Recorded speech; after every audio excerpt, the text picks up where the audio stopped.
We gave anyone with a Twitter account the opportunity to be featured on the number 19 Ram truck that we're racing in the NASCAR Camping World Truck Series race at Daytona on February 24th.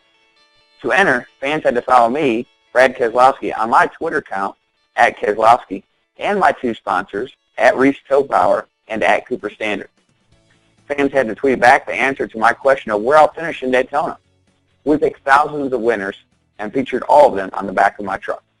Then we picked 10 grand prize finalists who will be featured prominently on the sides of the truck.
Now hopefully, I'll have the luck from all of my Twitter followers who are on my truck as we cross the start-finish line for victory at Daytona. Thank you, NASCAR fans, for following my sponsors and making this Twitter promotion so much fun. Twitter is a great way to keep you guys close to the action. Thanks for being on board.